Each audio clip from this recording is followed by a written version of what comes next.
సాధిస్తాం ఏబిసిడి సాధిస్తాం ప్రాణాలైనా అర్పిస్తాం ఏబిసిడి సాధిస్తాం ప్రాణాలైనా అర్పిస్తాం ఏబిసిడి సాధిస్తాం పట్టానైనా చిందిస్తాం ఏబిసిడి సాధిస్తాం పట్టానైనా చిందిస్తాం ఏబిసిడి సాధిస్తాం జై మాదిగా జై మాదిగా జై మాదిగా జై మాదిగా జై మాదిగా జై మాదిగా బడుగు బలహీన వర్గ ఆజాద్ జ్యోతి మాన్య శ్రీ మందకృష్ణ మాదిగ గారి ఎంఆర్పిఎస్ 30 సంవత్సరాల ఆవిర్భావ దినోత్సవాన్ని పలమనేరు నియోజకవర్గం చిత్తూరు జిల్లా ఘనంగా జరుపుకుంటున్నాము.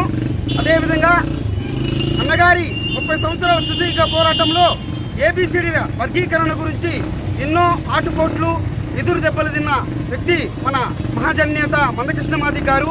ఈరోజు వర్గీకరణ త్వరలోనే ఉందని ప్రజానిదానికి అదేగా మాదిగ జాతికి మరియు ఉపకులాలకి తెలియజేస్తున్నాము.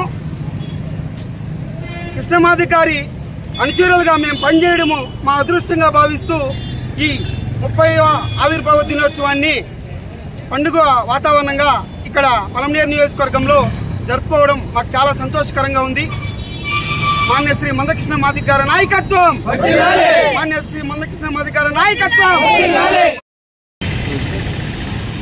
ఈరోజు మన ఆంధ్రప్రదేశ్ పూర్తిగా ఒక ఐక్యతంగా మన మందకృష్ణ మాదిగ గారు ఆదేశాల మేరకు 30 సంవత్సరాల మట్టి సుదీర్ఘమైన ఒక బడుగు బలహీన వర్గాలకు ఒక విహెచ్పి మా వికలాంగుల హక్కుల గురించి కానీ సామాన్య ప్రజల గురించి కానీ సుదీర్ఘంగా పోరాడుతున్న మన మందకృష్ణ మాదిగన్న గారికి మా యొక్క వికలాంగుల సేవా సమితి తరఫున మా యొక్క ప్రధానమైన డిమాండ్లను 50 రూపాయల పెన్షన్ నుండి ఈరోజు 6,000 రూపాయలు చేసిన ఘనత మా మందకృష్ణ అన్నదే.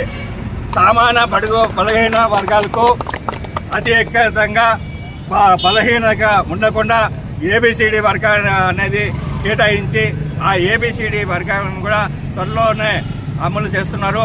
అదే మా దివ్యాంగుల పట్ల కూడా మాకు కొన్ని ప్రధానమైన డిమాండ్లను కూడు గుడ్డ నీడ అనే దీనితో విధానంతో రాష్ట్ర ప్రభుత్వం కానీ కేంద్ర ప్రభుత్వం కానీ మెడలు వంచి మా దివ్యాంగులకు అనేక ఒక సంక్షేమ పథకాలను అనేది ఒక ప్రధానమైన సమస్యలో ఒక గృహ నిర్మాణానికి కానీ ఒక 35 కేజీల బియ్యం కార్డ్స్ కానీ ఒక వివాహ ప్రోత్సాహాలు కానీ సబ్సిడీ లోన్లు కానీ పరికరాలు కానీ ఇలాంటి మీద దీర్ఘక ఆరోగ్య శ్రీ మీద కానీ వీటి మీద ఎక్కువ మన మందకృష్ణ మాదిగన్న గారు ఎక్కువ మన దివ్యాంగుల పట్ల పోరాటం చేస్తున్నారు. కాబట్టి మన విహెచ్పిని జయప్రదం చేయాలనేసి త్వరలోనే మేము కూడా పలమనేరులోనే కార్యాలయం అనేది నిర్మిస్తామనేసి ఎంఆర్పిఎస్, ఎంఎస్పి, ఒక విహెచ్పి ఈ 3 ఒక ఐక్యతతో ఒక కార్యాలయాన్ని త్వరలోనే రేపు మంత్లీలో మంచి రోజు చూసి ప్రారంభిస్తామనేసి కోరుకుంటాం.